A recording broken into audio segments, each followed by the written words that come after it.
Obstacles and Options, Building Paths Beyond High School is presented in partnership with Idaho Ed News, Boise State University, KIVI Channel 6, Boise State Public Radio, and Idaho Public Television. Funding for this broadcast is provided by Friends of Idaho Public Television and American Graduate, Getting to Work, a Corporation for Public Broadcasting Media initiative. Thank you all for being here this evening, and thank you for taking the time to learn about one of the most important issues facing our state and our future. We're going to spend the next 90 minutes talking about Idaho's 60% goal, what the state is trying to do to convince more high school students to continue their education, and what are the challenges that get in the way. My name is Kevin Richert. I'm a reporter with Idaho Education News. We're at idahoednews.org. We are an independent, web-based news site focused on education policy and education politics. For the past 5 months, I've examined this issue for a series of articles titled Obstacles and Options, Building Paths Beyond High School. We published those 8 articles last week. You can find them all at our website. Again, that's idahoednews.org. And along the way, I've had the chance to interview students, educators, and policymakers from all across our state, and several of them are on the stage here with me this evening.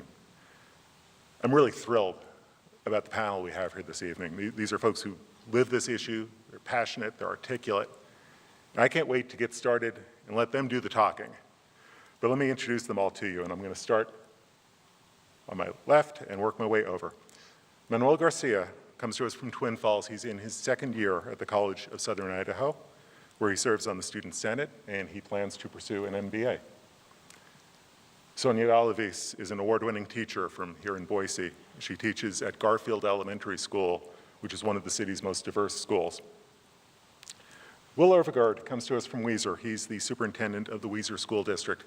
And he really, I think, is a good spokesman for the challenges and the innovations that we're seeing in some of the rural schools around our state.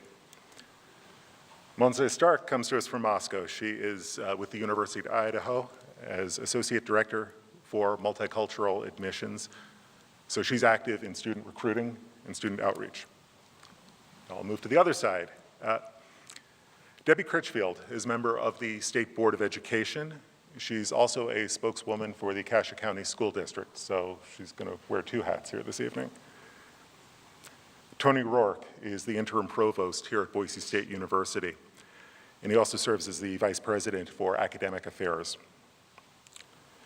Emily Perez also comes to us from Weiser. She is a senior at Weiser High School. She's her class secretary, and she plans to attend the University of Idaho next fall.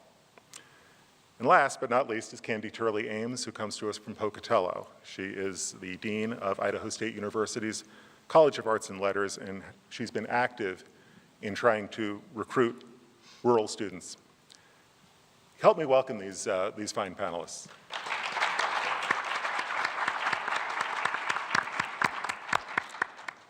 So I think you can see why I'm excited about the group that we've put together this evening, and they're here to answer your questions. We're going to open up the floor to questions later in this town hall. We have the microphone right there on the left-hand side. And we will also be monitoring our Facebook feed and other Facebook feeds to see if we're getting questions from viewers. So if you're watching us on Facebook this evening, welcome. Thank you for taking the time. And if you have questions, we're watching, and we will try to get to as many of your questions as well. Before you hear from these panelists, I think it's really important that we put this issue into perspective. So we're going to spend the next 90 seconds showing you a video that gives you some numbers and some facts that we think you need to know.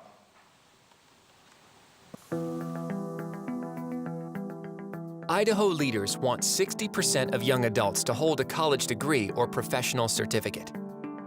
Why should you care? Because it could improve Idaho's economy. Studies predict that most Idaho jobs will require a degree or certificate.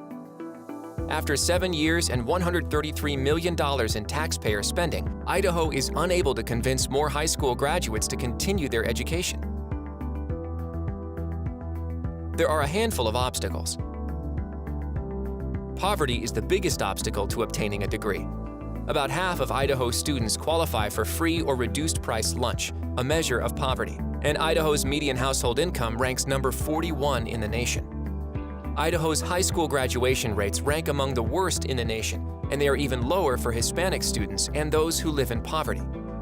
Idaho's mostly rural landscape makes college less accessible. Most Idaho students live multiple miles from a campus, ranking Idaho number 43 nationally for accessibility.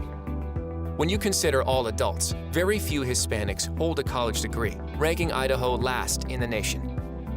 And very few Native Americans hold a college degree, ranking Idaho number 42 in the nation. So what's the cost?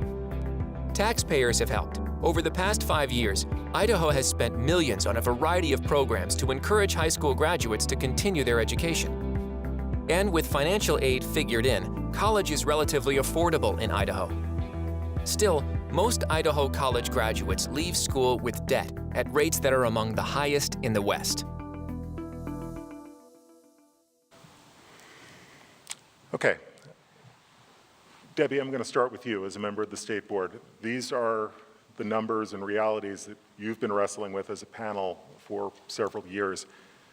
How do you change the results when you're faced with some of those demographic realities? How the video presents the factors of how we reach these goals and desires for citizens of Idaho, I think it was very succinctly put together, and I'll just touch on, expand a little more on a few of them and add to that a little bit. The board revised its strategic plan recently to reflect a more focused goal, a more focused set of goals that would drive us towards some of these outcomes. And as the video clip pointed out, there are a number of factors that whenever we're making decisions, policy changes, initiatives, or looking at other states on how they solve some of these problems, we tick off many of those items that were displayed a few minutes ago. So we look at first generation. And it's not just for Hispanic or for Native students, but how do we tap in to those areas? And we look at programs and initiatives like our direct admissions and making the application process free and streamlining some of those things. We also take a look at the rural nature of our state. And as it was pointed out, the majority of our students live at least 50 miles or more from an actual physical institution. And so access becomes a barrier, and so we look at technology. How can we deliver these things using the technology that we have to have more online offerings to make that more accessible? Now, the other part of the rural nature of our state doesn't just deal with distance, and a lot of times we take a look at how do we impact or affect the culture and expectations of some of our more ag-based communities. And I say that as someone who lives in an ag-based community in a part of our state where that is the industry that supports the county. And culturally, how do we tap into some of those changes and mindsets that going on looks differently for different people? And we use that phrase, and I don't know if it's become a catchphrase or a cliche, but it isn't just about college, and there are a wide variety of ways that the state board is interested in tackling that. One of the data points that was not covered in the video that I don't think has had a lot of attention is the gender disparity for students. And so we know that females at the rate of 52% go on greater than males. And there's a 14% gap there between male and females who choose to do something beyond high school. And that is something that our institutions have brought to us. And across the state, we've looked to see why is that? What are those reasons? And what is it that we can do to help all students? But we believe that that is an interesting data point and characteristic. There's another term, summer melt. We look at that a lot. We have a lot of students who are not committed to any type of college or technical school or any type of program before high school ends. And during the summer, melt off, so to speak, and we don't capture those students. We also take into consideration every April when the opportunity for tuition increases arises with our institutions. How do we balance their financial needs and other inflationary impacts with keeping costs for our students affordable? There is a gap in scholarships that we're aware of. If you're 4.0 or higher, you tap into a wide variety of scholarships. If you're a needs-based student, there are other opportunities. We have a big demographic of students who are right there in the middle that are 2.5 to 3.0, that are good, solid students, middle-class families that work hard, that don't touch on either side of those spectrums. And so how do we help those students make college more affordable? First, I mentioned the first generation, our Hispanic, our Native children. We also look at military. Idaho is in the top 10, typically for per capita for students that, or individuals that enter the military after high school. And so whether it's military service or in some parts of the states, we're impacted by religious service. We take a look at those types of factors, and we can't always capture those students either through a number or through a program until they come back in and enter into the system. And so all of those things, and I've just kind of highlighted a few, are some of the important areas that as a board, when programs and other directives or ideas are brought forward, and we're constantly looking for ways that we can capture each of these areas, recognizing that we're not going to get to any of our state goals if it's just about a high school student. We have got to also attract and entice and incentivize those who are currently employed to take a look at things that might enhance their employment, someone who's maybe underemployed, what skills can we deliver to you that will help you be more successful in those things that you choose. There's a lot there to follow up with. But no, that's a great overview.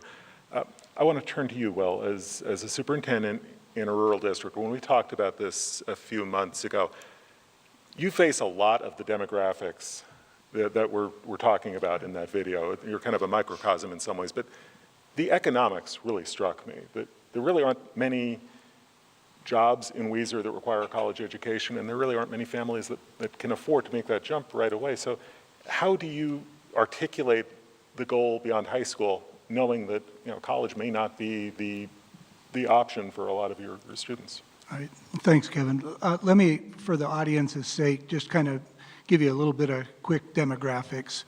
Weiser, Idaho, about 75 miles west here on the border between Oregon along the Snake River, is an ag-based community.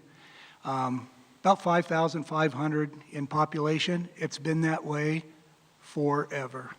60 years or more, that population.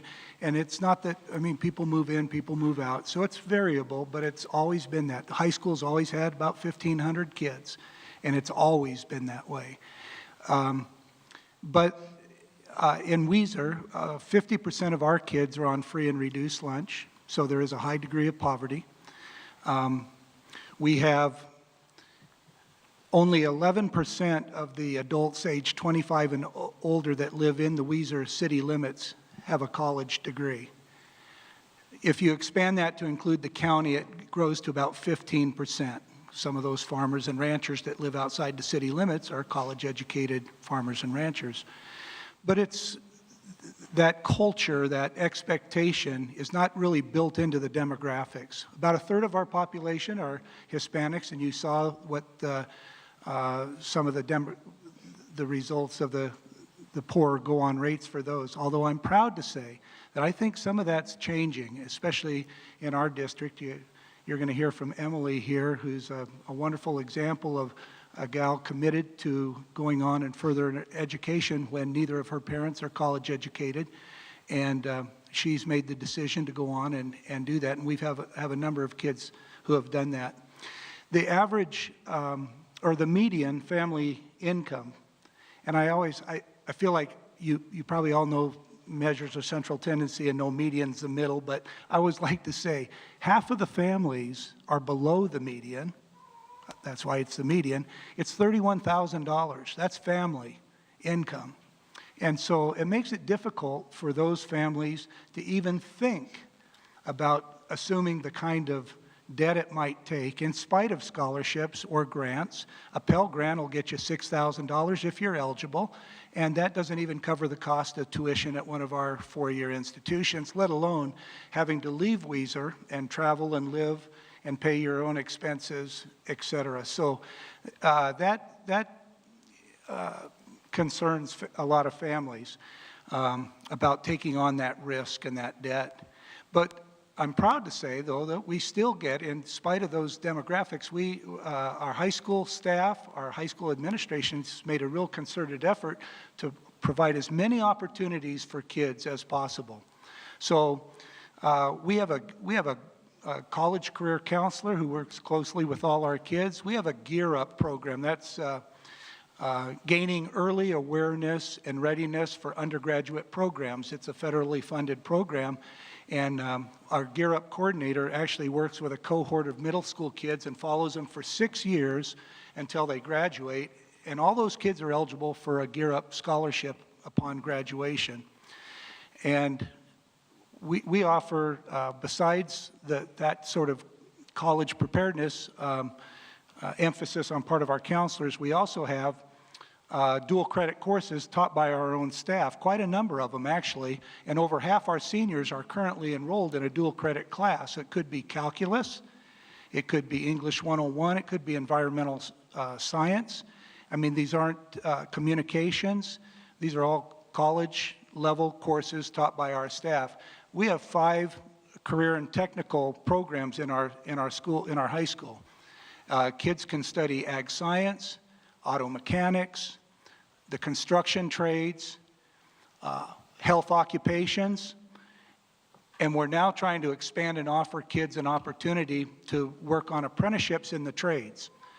We have a brand new program this year is kids can, they're working on their high school courses in the morning. They take a course in HVAC from College of Western Idaho, and then they do apprenticeship, and they can get up to 19 hours a week of work on the job training, and it's in a program approved by the Department of Labor, and we're looking at expanding that into the other trades, electrical and plumbing, going on into next year. So we're trying to provide as many opportunities as we can for kids to do something positive after they get done with their high school program.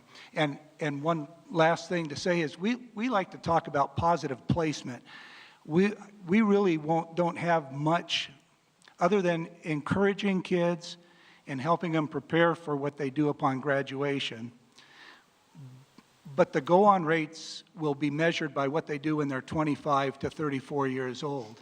So what we're trying to do is make sure that there's some sort of positive outcome upon graduation. So we like to count not just the kids who go to a 2-year or a 4-year or a technical school, but we also want to count the kids who go on a mission, which in our community, that's quite a few kids, up to 5% of the graduating class. 5% of our kids will join the military. And our high school counselors and career and college counselors called every graduate last year, or every last year's graduate this fall to find out where they were. And we found out that they were either enrolled in college or any of those programs, they went on a mission, they joined the military, or we had 14% of our kids who were full-time employed. And so when we talk about did we have a positive go-on rate for our kids, we think 80% is pretty good in a small community with the kind of poverty and the demographics that we have. Let's hear from our 2 students next. And I'll start with you, Emily. I mean, you've made the decision that you're going to go on to college, and that's the path that you're taking. How did you get there, and how has that process worked with you and with your family?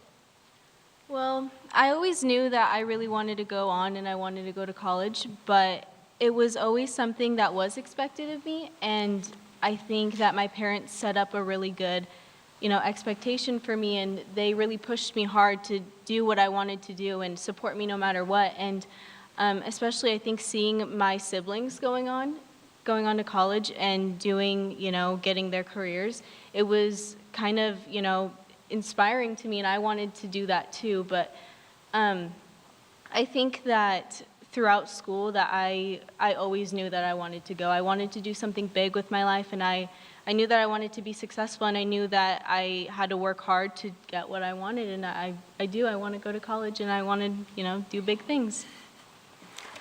Manuel, you're a couple of years further into this process.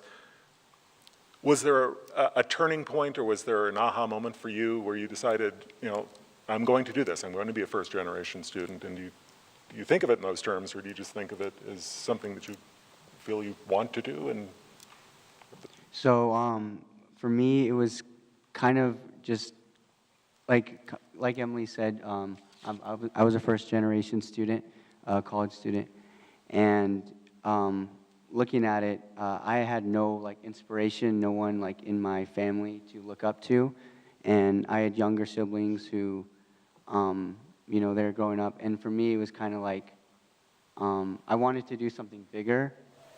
one of the things that's always struck me, or struck me as I worked on this fall, is the long horizon that we're dealing with in terms of trying to get 25 to 34-year-olds in the workplace with some sort of a post-secondary education. So, Sonia, I want to ask you, I mean, you're in the elementary school level. You're teaching students who are, 15, 20 years away from being in that 25 to 34-year-old cohort, that work cohort. How do you try to get those students prepared, and how do you kind of overcome some of the demographic challenges that you see within your own school? Sure. Yeah, I'm in the trenches, baby. It's happening. And I have a foot in both camps because I teach at the elementary school level, but then I also teach at Boise State. Shout out to my class, it's right here, front row. Those are my science method students. And so I continually have an eye on the present, on my 10-year-olds, but then also an eye on the future and our next generation of our teachers that are going to be. And so when I hear about the efforts that are being made and the challenges that exist at the high school level to be able to have a go-on rate, and then of course meeting the 60% goal, for me, I just think if we do not start building capacity for that identity of a go-on ambition in elementary, we are missing the boat, folks. We cannot start thinking in high school we need to start pumping these kids and heading them in the direction of a post-secondary or a professional certificate. That conversation needs to happen when they are 6, 7, 8, and you better believe in 5th grade we're talking about it. What is it that we want to do? What is it that your dreams entail? And I feel strongly that if we're going to start developing that identity, to do it without the help of the family is missing the biggest opportunity of our lifetime. So as a 5th grade teacher, I teach everything, right? So 7 subjects every day, integrated, and we make it work. But my passion and heart surrounds STEM education with our underrepresented populations and our low income and our high ethnic minority and our poorest schools. And so when I look at the statistics of, the gaps that are out there and where the jobs are, did you notice the icons they use for the jobs that are needed in Idaho and how many of them are STEM related? The gaps that exist because they are opportunity gaps. There is no gap in the capacity or the potential or the ability to be able to do those things. Our kids absolutely can do anything if they have the opportunity and that facilitation early on with the involvement of the family. So the research that I'm looking at says that kids develop a STEM identity, an identity between ages 10 and 14. So by the time they go to junior high, they already have it in their head hey, math is for me, science is for me.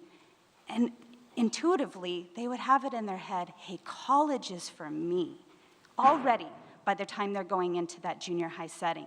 So what are we doing early on to start shifting that language of possibility that, hey, bud, this is for you and here's why. And then involving the family in that discussion and shifting the identity also of the family. When the family sees it as a possibility, that transfers to the child. That notion of habitus, our set of expectations and experiences that shape the way we view the world, starts at home. So when we work with our families and that notion of that trifecta of school, home, community, that's when we get some work done because the kids are able to work with the family, with the school, in the community saying, hey, everybody's got my best interest in mind. And I am able to go on. I am able to see that there are resources and people that are going to help me all the way through. And that work starts when they are little. There's my thoughts on that. Kevin. Thank you. Monse, one of the numbers that I encountered when I was putting this together that really surprised me, there were state board numbers. The go-on rates, the gap in go-on rates between white students and Latino students, it's 4 percentage points. It's not as, it's a gap, but it's not a very wide gap. But the completion rate gap is 26 percentage points. What's happening there, and how much of that is affordability, or are there other factors in that mix? I'm going to echo Sonia's comment. I think it has to do with the fact that the family hasn't been involved throughout this whole process. It's the fact that students are still in the back of their minds thinking, are my parents okay? Are they financially secure? Do I need to go back and help them? Or if their parents call them and say, hey, you know, whether there's been a divorce or whether one of the parents has lost their job, it's up to the student, or at least the student feels like they're responsible for their family. And as the oldest in my family, that's how I felt. And as I went through school, every single day I kept wondering, do I need to quit to go help my family? And I see a lot of you shaking your head, and this is for all of our students, not even just for our Latino students, but sometimes that family, that community, and everything that they've gone through since they were born, they can't get rid of that. They don't see as, sometimes we actually don't even see students going on to four-year institutions because they want to stay close to families, but yet that rate goes down for graduation because they end up going back home and helping their students and end up working full-time, and then their grades go down. So once that happens, it is very hard for that student to continue or to even get up those grades. And so the support services that are available at your universities are so important, and sometimes as families, we need to remind our students, hey, there are support services, go and help them. But without the family's help and reminder every single day, they're not going to do it on their own. And for those who are doing it on their own, it is very, very tough. A lot of our students that do graduate end up graduating, but their GPA isn't the greatest because they have so many things in their minds that they have to think about. It's not just their education. I want to ask a couple of questions about affordability, and I feel like, again, these are questions that I feel like I want to start with the students. Manuel, you're working part-time, you're also living in your hometown as you're going to college, but you're looking at going on from junior college and going to graduate school. How are you preparing for that transition and the financial implications of what awaits? So when I first started, I had plans of going to BSU at the beginning, but it kind of fell through, and I knew I wanted to go to college, so CSI was a pretty good choice because it was already in my town, and I was able to get scholarships, so I got that full year paid for this year and last year. So affordability is pretty important. Going on, it's like Will said about the Gear Up's really helped me a lot. And just kind of looking for scholarships, but even then, like I know people, some of my other classmates with scholarships, it's kind of tough. But it was, balancing everything has definitely been a big struggle for me. But I definitely like being involved and definitely pushing myself, and pushing myself like that has definitely like not just helped me, but inspired others, because I've noticed while I'm doing what I'm doing, I see other people like asking me questions about how'd you get that scholarship, or what'd you do to do that. So it's kind of just, it's been important for me to be informative like that. So. Okay, thank you. Emily, when we spoke back for the series in the fall, you talked about you took several dual credit classes, or you're taking dual credit classes now. How important is that in trying to thread the needle in terms of making college affordable and feasible? Well, I think having that opportunity of having dual credit classes has really helped me, because I know that when I go to college, it's going to be, a less of a load for me to, I won't have to take as many classes. I'll have most of the generals already taken care of, which is a really good thing, and it's going to make it college, more affordable for me. So I think that was probably one of my best decisions, going through high school and taking advantage of those dual credit opportunities. So, because I knew it was going to help me in the long run. And I'm going to stay on the end of the table. Candy, this is a good chance to get you involved here, because This is an issue for ISU, not just about dual credit in terms of allowing students to earn some credits. It's about getting students introduced to the campus setting. Talk a little bit about what's going on at ISU and what you're seeing in terms of results there. Yeah, thank you, Kevin. At ISU, it's been very interesting. In many ways, I think of ISU and our service region as being all rural. I think I could argue that, even our larger cities. And as Dean of the College of Arts and Letters and as a longtime faculty member at ISU, I've cared very much about helping students find their path to ISU and to actually complete. And those are hard things to accomplish in rural America. I would argue that the State Board of Education and the legislature has done a fabulous job of presenting students with opportunities and access. They've done a great job of supporting those initiatives. I think what the universities need to figure out how to do better, and maybe with some support as well, particularly in rural areas, is to figure out how to catch those students, if you will, on the other end. So I look at our career and college readiness counselors. Phenomenal people. They work very hard, along with administrators, to help students see the opportunities that are available to them and to encourage them and support them. Same with the advanced opportunity funding. Tremendous amount of resources put into supporting students in earning college credit in dual enrollment. But on the other end of things, the university is often viewed as this ivory tower. And it's more than just pushing and encouraging students. On the other end of things, us as administrators, teachers, passionate educators, it's about us finding ways to help those students come to the university setting and to feel supported. And I think that's a lot harder in rural areas. I think students come with a lack of confidence. They certainly don't have as many role models, and they really struggle. First-generational college students come in all sizes, packages, nationalities, myself included, and it is a challenge. What we have been doing at Idaho State University is trying to figure out what is the companion set of resources that students need once they start to take that first step. So they've taken a dual enrollment course in their high school. How do we get them from there to on campus and to be successful? And I wish I could say that our dual enrollment classes in the high school are enough to provide that kind of encouragement and confidence. But what I'm finding is getting students on campus, spending time with them, providing them, if you will, with the CCA, so the Career and College Readiness resource, on campus to support those students once they come. Idaho State University is not a large campus compared to Boise State, but we do have a quad. And I have watched rural student after rural student come to ISU, and we tell them that the financial aid office is over there. And they start to walk halfway across the quad, and they think, I don't know that I'm ready to meet that next new person and share something so personal. And instead of walking to the financial aid office or the business office, they walk back to their car.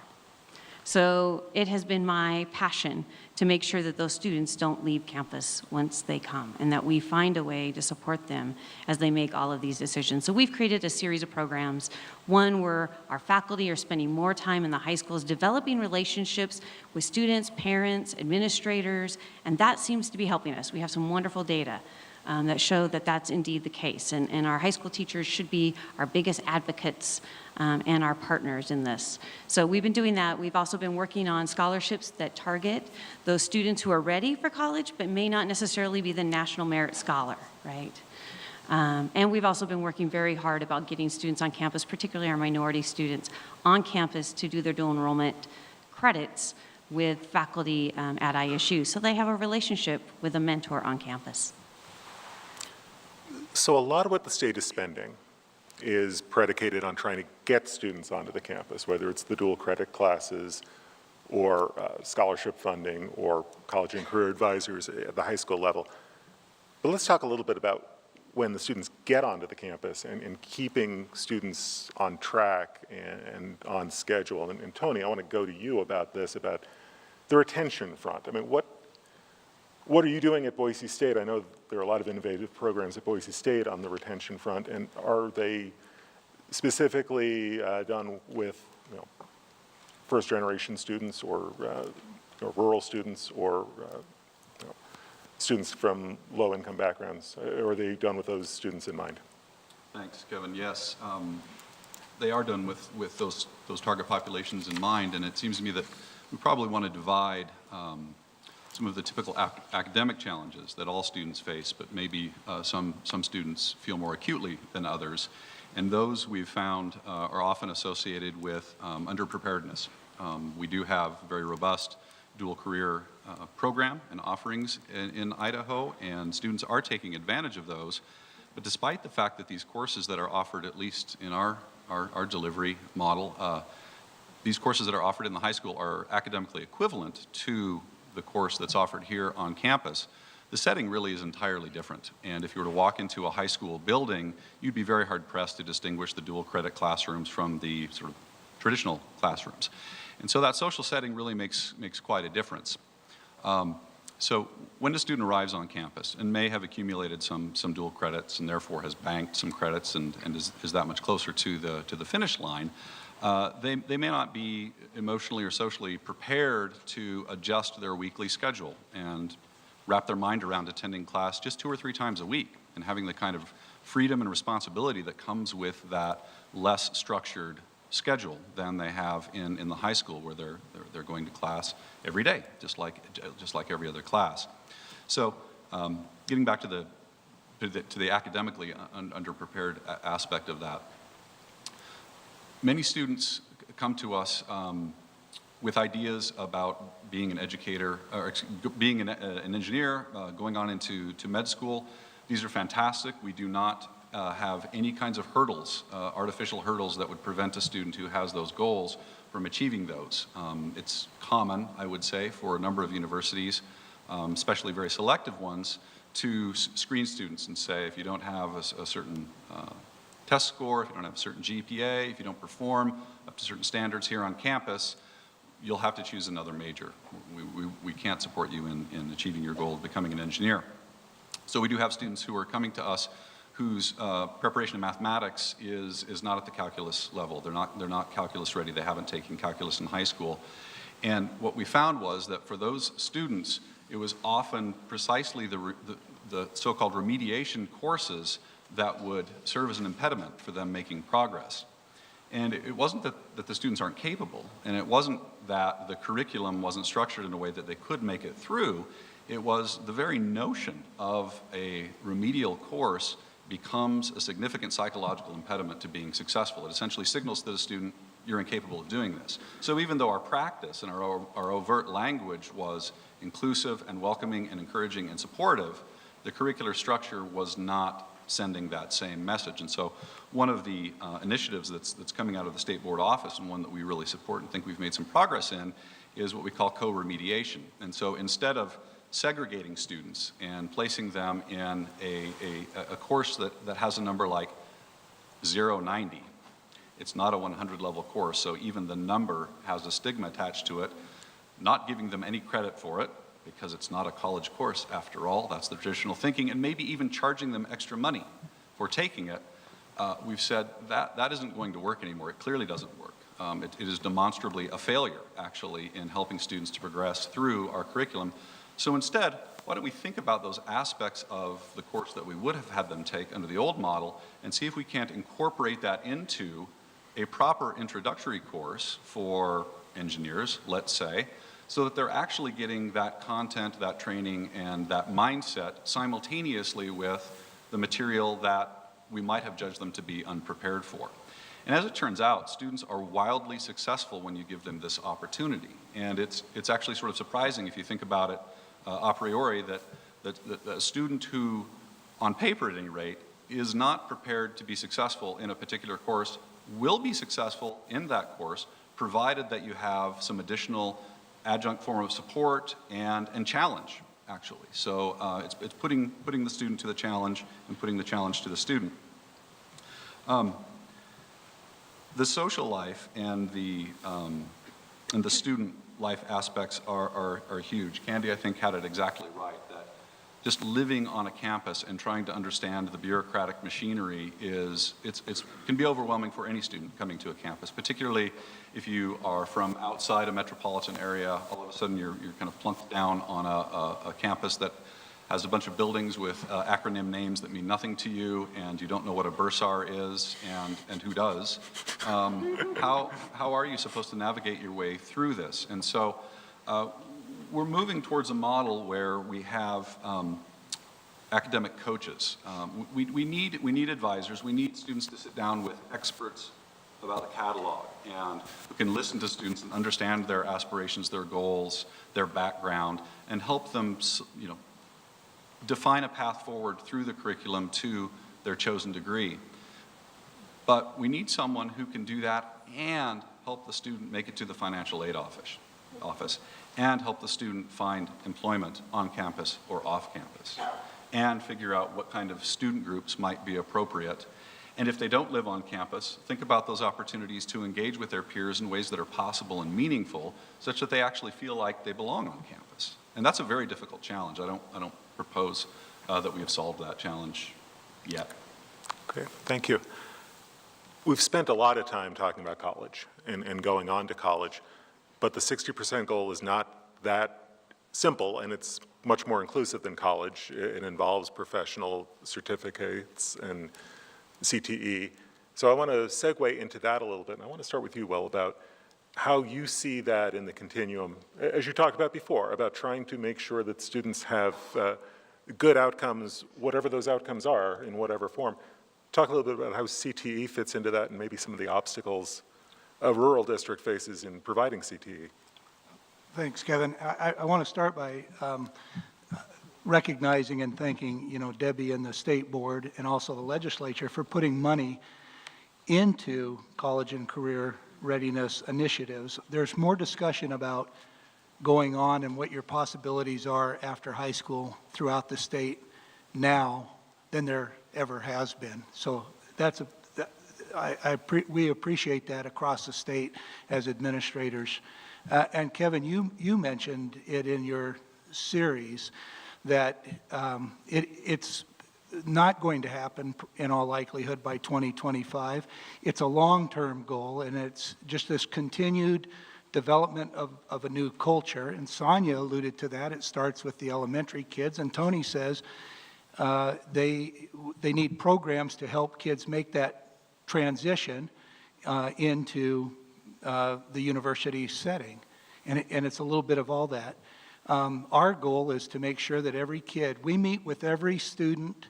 We're able to because we have 500 kids in our high school. We have 2 academic counselors. We have a Gear Up coordinator and a college career counselor.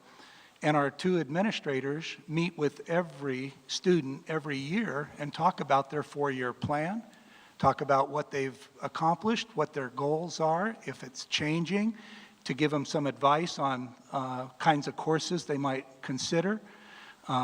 They can guide them into the correct sort of course sequence they might want to take. But like I mentioned earlier, we try and offer and have always offered those career and technical fields. We probably don't do as good a job of helping those kids move from those career and technical, if they're a completer in that program, is moving on either to a technical school that's related to that or into a 2 or a 4-year program where they can continue their study or their practice of those skills. But we have always offered as complete a career and technical along with our core academic. So the ag science is a really successful program for us. That's your FFA kids, and a lot of those kids will go on to college. But we offer it as to expose kids to the science of agriculture that live in an ag community. But our auto mechanics program, we have kids that can be directly placed into work in the area, or they'll choose to go to another technical field, or they're just doing it so they can work on their own cars. How's that? Our Health OC, we can introduce kids to and help them complete a CNA program, or we can introduce them to emergency medical technician field and give them some EMT basic courses and encourage them to go on. We have a building trades where our building trades instructor we're not as sophisticated as they are in maybe the more urban areas where they go out and build houses, but we build shops, and so kids can learn the basics of construction, cement work, wiring, plumbing, on smaller projects in the area and get exposed to that. Our individualized occupational training, where if a kid has a desire to maybe be a veterinary, to go into the veterinary science or something, we can get them a work experience off campus where they can go do that. Or if they're interested in education, we can match them up with a teacher and so on. So we're trying to get, and then I also mentioned that we're looking at the apprenticeship programs, which we need the people in the trades out in the rural areas. We're seeing old businesses that provided electrical, plumbing, our HVAC company has been at me for years to try and help them find potential workers. That's what led us to create the apprenticeship program, and we want to do that into the other trades. So we're always looking in those more technical trade fields to give kids to pursue options that they can get a good paying job, still live in the community, take care of their families. And so that's our approach to the CTE aspect of our post-secondary placements. Okay, so I do want to stay on the apprenticeship issue and the apprenticeship idea while you're thinking of your own questions. And Debbie, I'm going to turn to you, and now you get to wear your Cassia County District hat. You all have started, it's a unique apprenticeship program. You had to go through some unique hoops to make it happen, to get students in food processing plants on an apprenticeship basis. But at the same time, I mean, it would provide some high school graduates with a job right out of high school and a good job, but it doesn't get us any closer to the 60% because it's not post-secondary certification. Do you have mixed feelings about that as a state board member? And is it hard to wear the state board hat and the Cassia County District hat? Walk us through the apprenticeship program, how it works, and how it fits into the 60%. I will, but may I just first, I want to make a comment. Something that is, the terminology I think is a little bit troubling when we talk about college or career coordinators or transition coordinators or however you want. We have, I think, inadvertently segregated those terms in a way that it's either college or it's career. And, as we talk about, ultimately what we're trying to do is create taxpayers and people that are employed at the level that they would like to be at and provide those options, that all of the education that we do is for career. And I think thinking of apprenticeships and all of those things as the inputs for what is our ultimate outcome to better help students and help serve people in the state. So to the Cassia County and Minidoka County school districts, about 3 years ago, there were some individuals who owned some manufacturing plants that came to the local Department of Labor and said, we have a need. We would like to essentially grow our own. We feel that we've got a base here, and particularly in the Magic Valley right now, it really is a manufacturing hub around the state, and we're seeing significant growth in that area. And they weren't able to fill the jobs, and I think that is a representation around the state of either what's here or what's to come in other areas. And we've got 2 school districts who also have technical centers. Why is it that we can't attract students into some of these careers? And so the Department of Labor took that on and came to both school districts and said, look, these businesses, they don't want to do 2 separate programs. You need to work together and figure out a way that we can accomplish this. And over time, it took about close to 2 years to go through some fairly rigorous federal requirements to get a federally recognized, it's certified apprenticeship to work program, and the federal part came in because we needed to get permission to have 16-year-olds operate or be around equipment. And through that process, they developed a curriculum that was a machine operator apprenticeship, again, first in the nation for that particular field that was going to be supported locally and with some federal dollars. The instructors' pay came from businesses who were going to be the recipients of the students who were that motivated and that passionate about it. And it meets at a 0 hour. It happens to meet at the Technical Center in Minidoka County, and they keep similar work standards that you would find in a place of business. So many absences, and you're not in the program anymore. You've got to keep that up. The expectation is that students will be on time and, again, be thorough and be responsible. Now, the promise to the student after the first year is that they will have summer employment that ranges, well, that is around the $15 an hour range, which is a good summer job for a high school student. And then the second year is if you successfully complete that program, then you would have a job at one of these places. So last year was the first year of the program, and so we've just finished, or we're just starting this year, the group that will be in their second year of the program. And last year I sat at a table. They had a big dinner, and they invited students to come and their parents, and they wanted to talk about it and really showcase the efforts that had been made by both of the school districts. And I happened to be seated at a table with a gentleman and his son, and I wasn't, being like creepy and overhearing them, but they were sitting right next to me, and so I could hear what they were talking about. And the father was telling his son, hey, don't mess this up. This is a great opportunity for you. I wish that I would have had this opportunity when I was your age. To be able to get into this path and get into this track. And just listening to that interaction between father and son and the expectation of the parent, and I don't think we can overemphasize the value of an adult, a trusted adult in a student's life to help guide them down a good path. And I saw that, and I saw that son listening to his father, and certainly, I felt like I wanted to cheer him on too. I just was so taken by the interaction. And we're seeing students that are successful in this. In the fall, and Kevin, I know you came down and interviewed a couple of students from the program. There are certain competencies that the students had to take similar to any of the other employees. You're there 90 days, you need to pass this test before you can do this. You're there 60 days, you need to pass this. Well, the employees have an opportunity, if they want, to take the 60 and the 90-day test at the 30-day mark if they think that they're prepared to do that. And so both of the students opted to do that. They thought, what the heck? And some of the more experienced and established employees kind of said, I don't know if that's a good idea.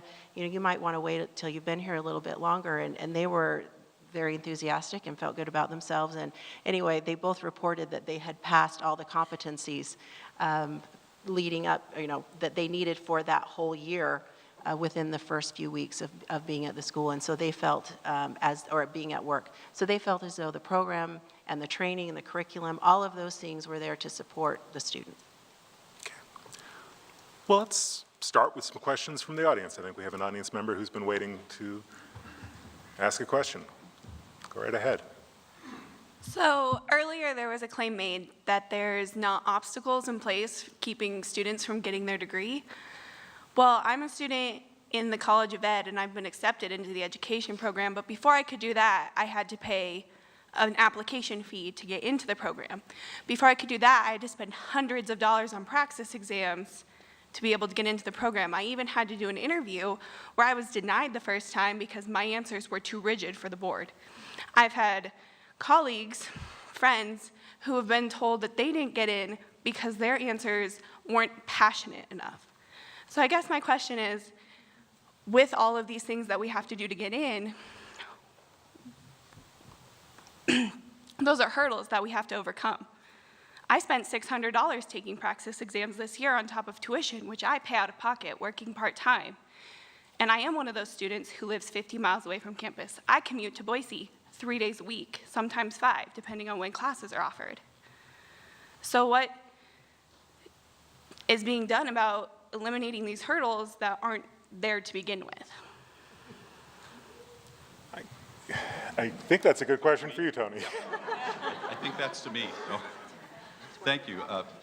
Yes, right. You've got the Bronco gear on. So, well, first I want to commend you for your perseverance, your persistence, and it's paying off. I think clearly. I didn't I hope I didn't say something to suggest that we were eliminating all obstacles, or that we've been successful even in eliminating the obstacles which can be legitimately eliminated. We work on those constantly, and we still have work to do, no doubt. There are some requirements that are either mandated by the state for certification, for example, in terms of taking the praxis and being recommended to the State Department of Education for certification to teach, that are really not optional for us. And so in the College of Education, the posture is we will make sure that it's administered in a way that's consistent with the guidelines that we are subject to, but also in a way that helps students to develop. I can't comment on, because I don't know any of the details behind your personal experience, but my clear impression in working with my colleagues in the College of Education, and I suspect that this is true at the other colleges and universities, is that they are deeply committed to preparing teachers for the profession to be successful, and that they have a number of tools in their toolkit that cut in different directions for different students. So one student may find a particular requirement in being admitted to or in completing the program to be particularly challenging and onerous, while another student might find that one to be relatively simple. And the situation might be flipped for some other requirement. And so students' experiences do vary quite a lot, and we recognize that, and I hope that my colleagues and the professors and administrators and staff in the College of Education are sensitive to the kinds of challenges and issues that you've identified, to make sure that there isn't any unnecessary burden that's there. There is a financial implication, no doubt, and those add up. And I think it's probably too easy for people like me to sit at a table like this and say, well, it's only $50. But that's $50, and it's added on top of the $150 that you paid last week and the $225 that you paid last month, and it really does add up, and it really makes a difference. And so I want to acknowledge that as being true and very important. For students who do live a distance from campus, I mean, the national statistics tell us that the majority of college-going students attend a college or university within a 50-mile radius of their home. The majority of college-eligible students in Idaho, as Debbie pointed out, live more than 50 miles from any college or university. So the geographic facts, that deck is stacked against us, and it is very difficult. So in addition to the challenges that you face in working through the bureaucracy, and it is a bureaucracy, no doubt, of the university and the State Department of Education and becoming certified, and all of the rigmarole that it takes to even get registered for a class, you have to deal with traffic, and you have to deal with parking, and those are also real headaches.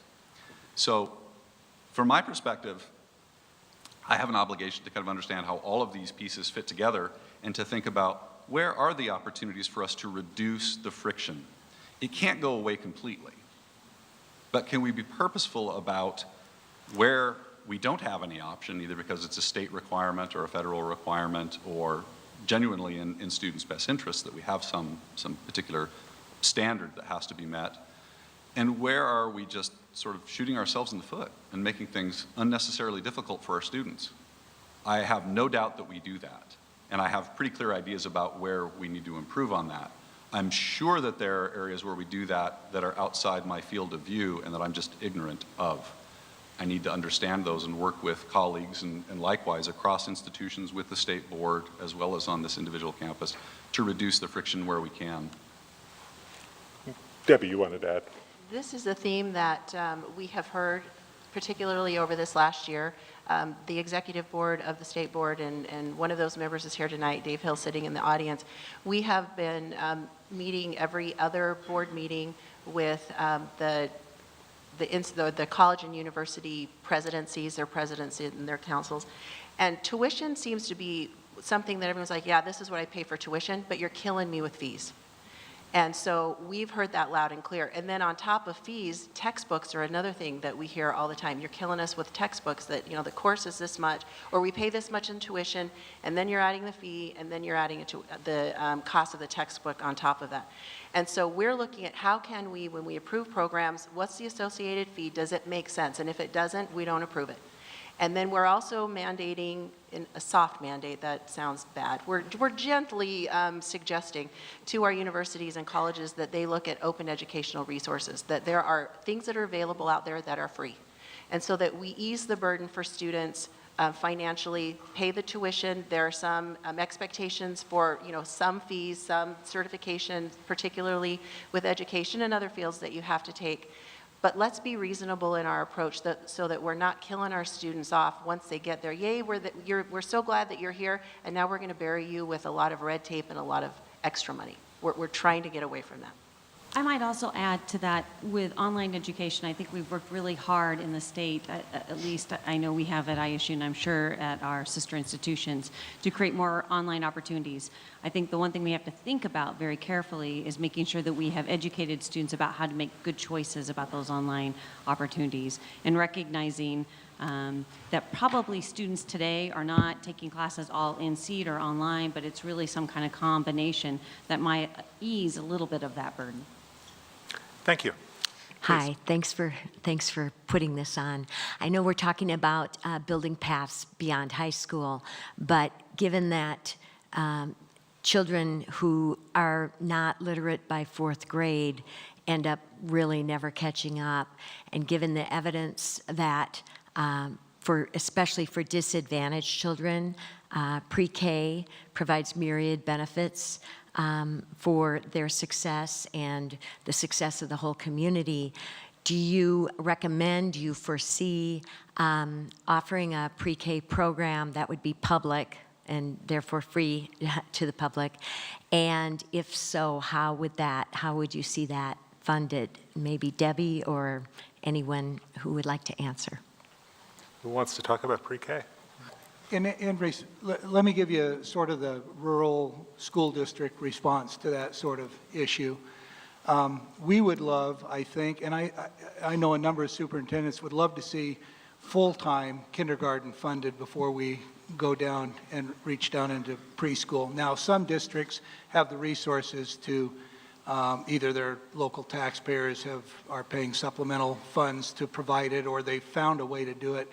But I was talking to the superintendent from Jerome the other day, and we were talking about that. Now, his district is more than twice our size, but his issues would be the same. We would have to double the staffing, and we'd have to find facilities to house additional location for even just the kindergarten to offer full-time or full-day kindergarten.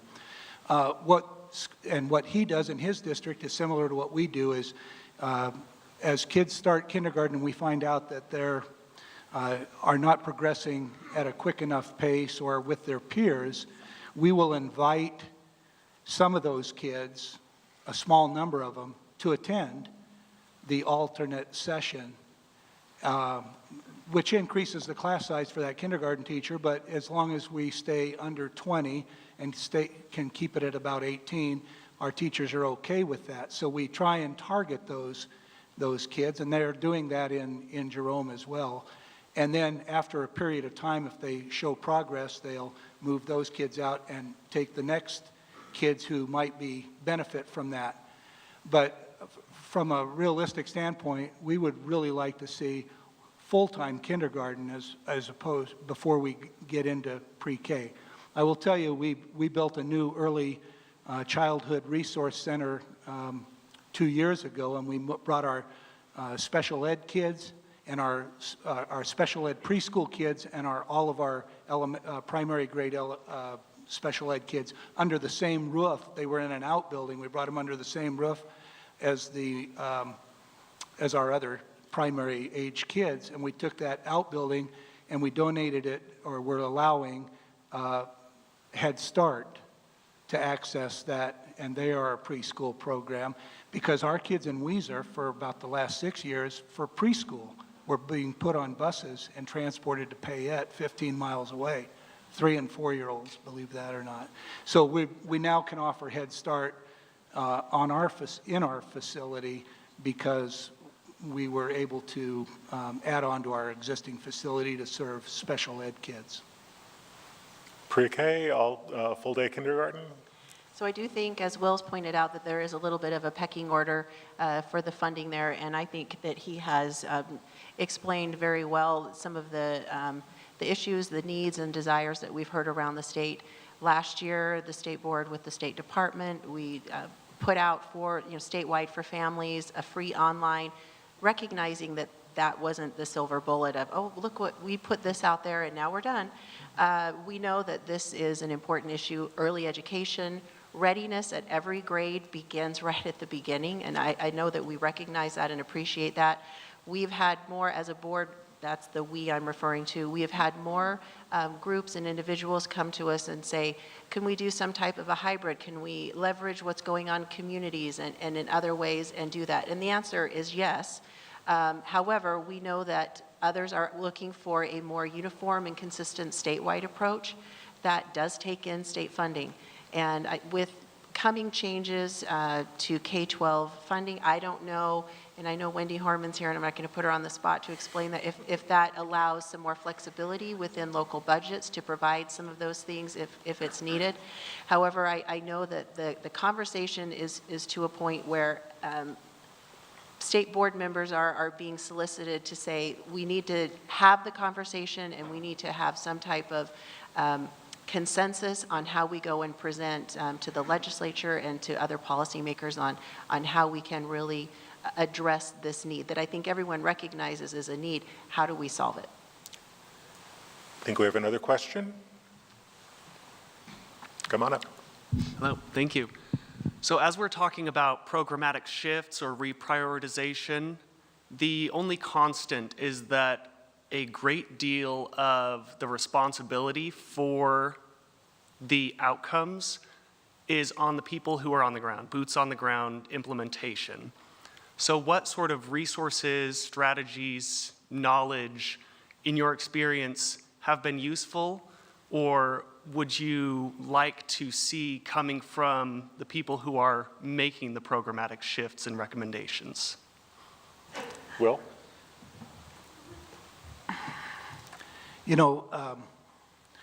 I'm not sure quite how to address the, I want to say some of the things that Sonia said about reaching out to families for long-term success. These are still 17 and 18-year-old kids, and they're the same kind of kids as they were before we had college and career readiness initiatives, or even back, over 40 years when yours truly was maybe a high school student. And sometimes I think we expect too much of those 17 and 18-year-old kids, especially when they come from communities where the families aren't as prepared to support their kids in making this transition. So I think programmatically, I'm not sure. I think schools across the state of Idaho have lots of successful programs. You can go to Idaho Ed News at any given time and you'll see about an interesting, successful program serving the needs of kids. And I think that goes on in every school district in Idaho. And you're hearing that the universities are talking about how to better transition kids and make them successful. But I'm going to put this into this kind of context, and I don't know if this is appropriate or not. I used to stand in front of the high school student body and give them this analogy, is that they have to take some responsibility themselves because they're in school 7 hours a day. They're not in school 17 hours a day. They're in school 170 days in a calendar year. They're not in school 196 days in a calendar year. When you do the math, they are actually in school less than 15% of their life annually. But it's, I always told those kids, but it's the most important 15% of your life because it will have such dramatic impact on the quality of life you can live. That's talking to high school kids. But they're still 17 and 18-year-old kids, and some of them aren't socially or emotionally ready to make that step, that transition. And it takes them some time. So I don't know how to fill that void and help kids be more successful or prepared either for a college or a career. I do think we're more, like I mentioned earlier, we're more aware and we're more cognizant and we're more willing to do. And I think the board is, I think the legislature is, I think the colleges and universities are, and I know our school districts are. I have great confidence in that the people running your schools love kids and they want to do right by them. I'm not sure that's a good answer to your question, But I want to stay on this because this is interesting. And Monse, I want you to jump in at this point because you're talking to those 17 and 18-year-olds. That's your job, trying to get them thinking about next steps. Are there recurring themes that you hear? Correct. The one thing that I see in a lot with our Latino population is sometimes they are stereotyped from the beginning. And that means Emily and Manuel had great parents who have, from day one, told them, you can do it, you're going to be great students at a university level. But what happens when they don't have that at home? Thank you for your question. The great thing right now with all of you who are professors or are teachers here listening to us on Facebook as well is listening to them. You're probably going to be more parent to that student than their parents sometimes. And not because the parents don't want to hear them out, but sometimes they're spending more time at work because that's what they have to do. You listening to them and reminding them every single day how worth they are, what their worth is everything that you can do for this student. I do want to throw out a shout out. Her name is Jody Sorensen, and she was my 7th grade teacher. And she reminded me every single day how important education was going to be for me and for my family. She also brought in my family. She doesn't know any Spanish, but she took the time to bring in a bilingual translator and ask the parent what's happening at home, how can we help you, how can I help your child, is there any additional resources that I can give them? And she did. She took the time, and now all 4, actually she taught 2 of us, and I'm the oldest of 4, and all 4 are now at the University of Idaho, or 3 of us have finished. But it's because of the teachers, the people that care for our students, that they're being successful. So it's you. Hey, Kevin, really quickly, the question is coming from Crispin, who's part of the amazing team at the Idaho STEM Action Center, and he has access to and coordinates thousands and thousands and thousands of dollars of grants that puts money into classrooms. So we're able to do some of those innovations. And that has put me in touch specifically with industry and business. And I think that's a part of the conversation that's missing is what is the onus, where is the responsibility of those in our community for this 60% goal? How can it all fall solely on K-12 or K-16 or K-20? So this panel up here, we're in it, we're invested. Where is business and industry and those in the community who want to see this goal happen as much as we do? Where is the cooperation or the relationships between us within our own community that we work together to make this happen? Where's the outreach from you in the audience? And I say that gently, right, of understanding the trifecta is community, home, school. So when you talk about those programmatic shifts, I want to see more from our community, right? Where the burden doesn't just fall solely to those of us who are up here working on the panel as public servants, but that we look at it all together as a community. Kevin? Yes. Just to piggyback off of Sonia's comment, my experience has been that industry is there and ready to go and ready to help and serve, but we have unintentionally segregated the academic and educational side and the industry side, and we don't see them as partners, or we haven't until recently talked about them as being partners in a shared goal. And as I pointed out with the apprenticeship, that was industry coming to the school district to say, we need help, you have the infrastructure, we will provide the money, we can help you get this done because it helps us. And I know that there are other examples of that taking place. And when we talk about the goal, we're not going to get there with just high school students. We need to get there with adults who are already working. And industry has needs, the educational side can satisfy some of those needs, And if the communication, I think it's more to do with the communication gap on how do you make those connections, how do we put both of those desires together in a way that benefits us. But I believe that the desire is there from industry. We just need to make the right connections so that they can help us get it done. We've got about 10 minutes left. We've got a couple more people waiting to ask questions. Let's see if we can get to both of your questions. Go right ahead. Thank you for your time. My big question comes from the fact that you've all talked about high school and career technical education and things of that nature. My question is, what is the state, colleges, any other entities that are focusing on it doing to encourage kids to build those 21st century skills, such as grit, tenacity, ambition, things of that nature, in order to build those up in the elementary level rather than just focusing on the high school level?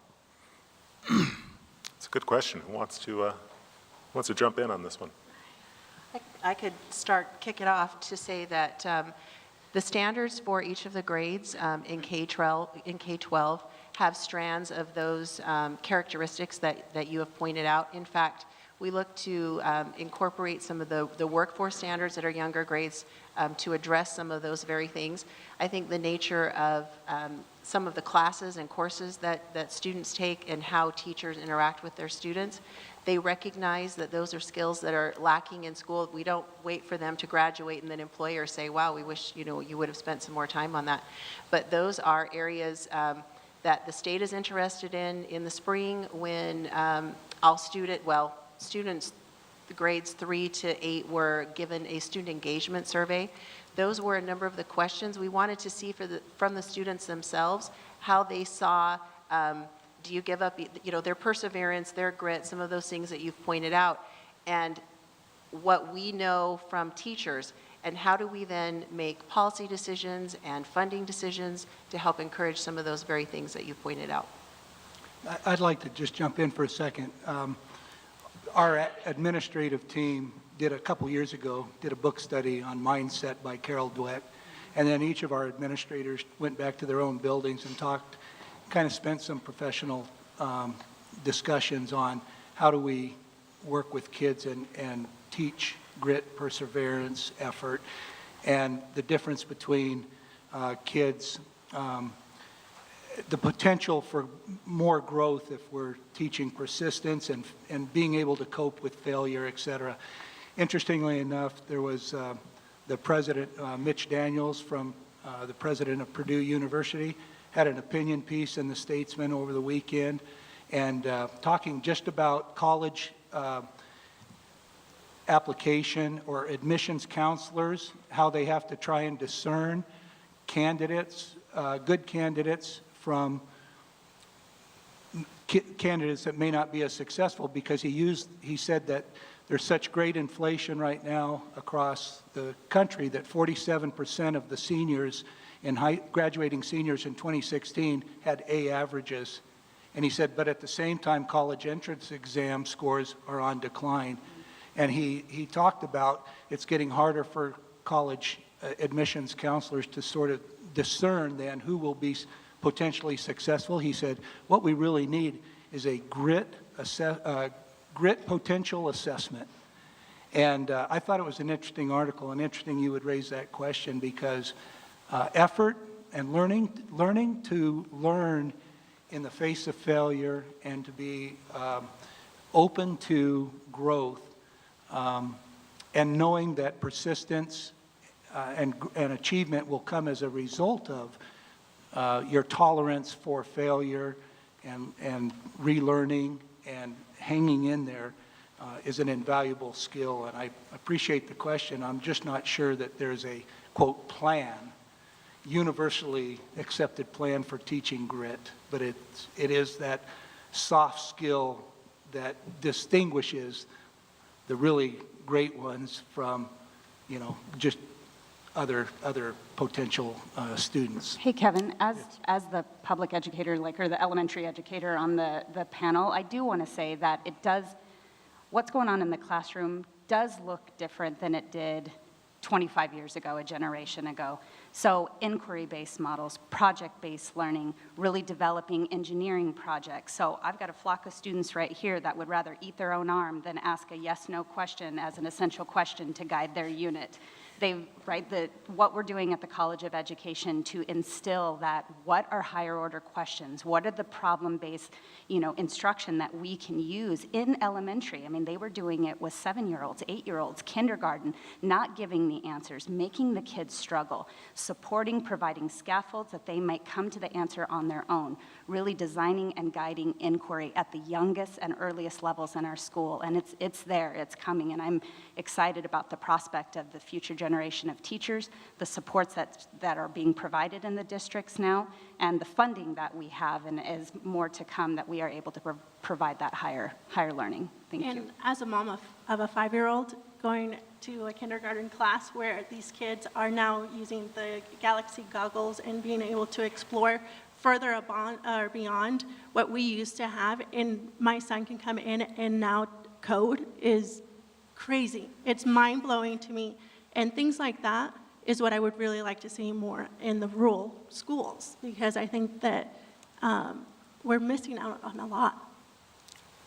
I just want to mention, too, that math instruction's changed over time, and the state requires teachers to take a techniques course that requires them, really encourages them to challenge kids to learn different methods of solving problems and using models, and not just rote memorization of algorithms. That's been a hard change for, not kids, but for some for teachers, but mostly parents who can't have difficulty helping their kids with homework using those new strategies.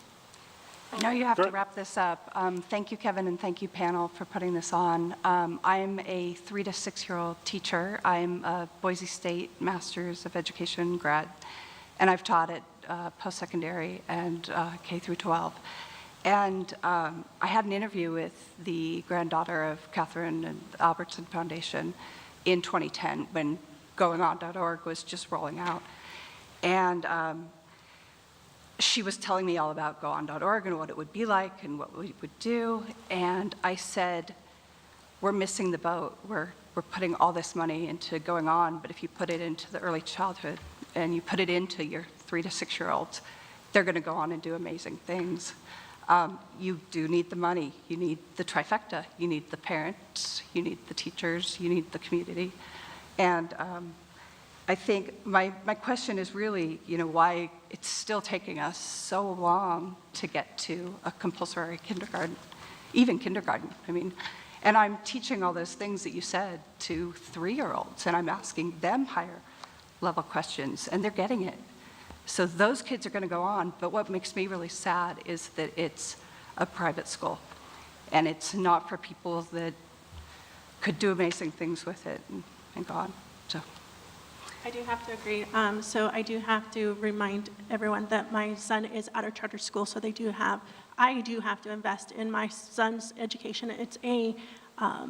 It's a donation that we give to the school because we do believe in what they're doing. So it does come down to the parents, and fortunately enough for me, I'm able to do that, but not many can. I'm going to ask the final question, and I think it's fitting that we hear from the students and give them the final word here. I mean, Manuel and Emily, you're a few years away from being in that 25 to 34-year-old cohort that we keep talking about, adults who we hope complete some post-secondary education. You're both looking at college or attending college.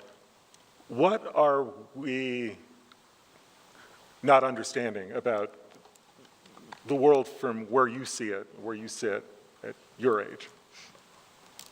For me, it's just kind of understanding that I came from like a different, like for me, I'm Hispanic, so I have a little bit of a different how I grew up and stuff. So understanding that, and sometimes when I go into a classroom, sometimes my teachers, like for example, if I have I have assignments due and stuff like that, and sometimes if you don't turn it in, you might have had a family issue. Like for me, I have a really big family, and sometimes that bothers, takes place of my studies and stuff like that, and just a lot of things come up, at least like for me, because I have a really big family. And also just kind of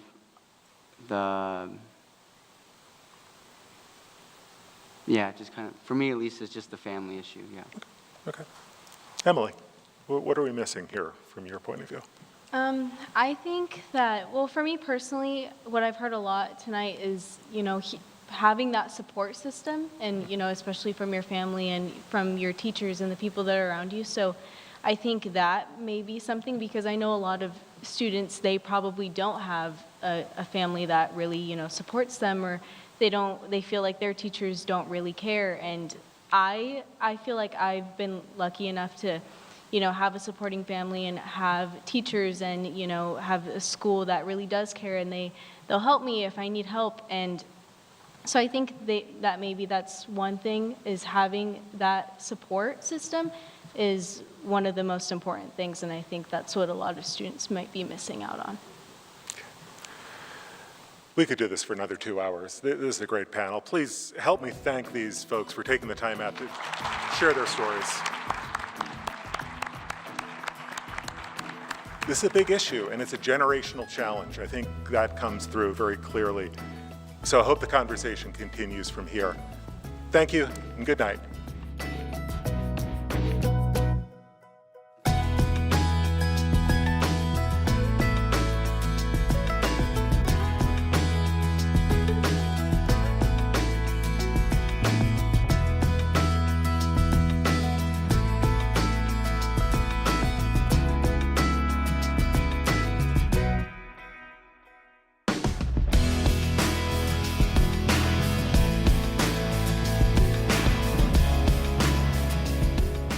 Obstacles and Options, Building Paths Beyond High School, was presented in partnership with Idaho Ed News, Boise State University, KIVI Channel 6, Boise State Public Radio, and Idaho Public Television.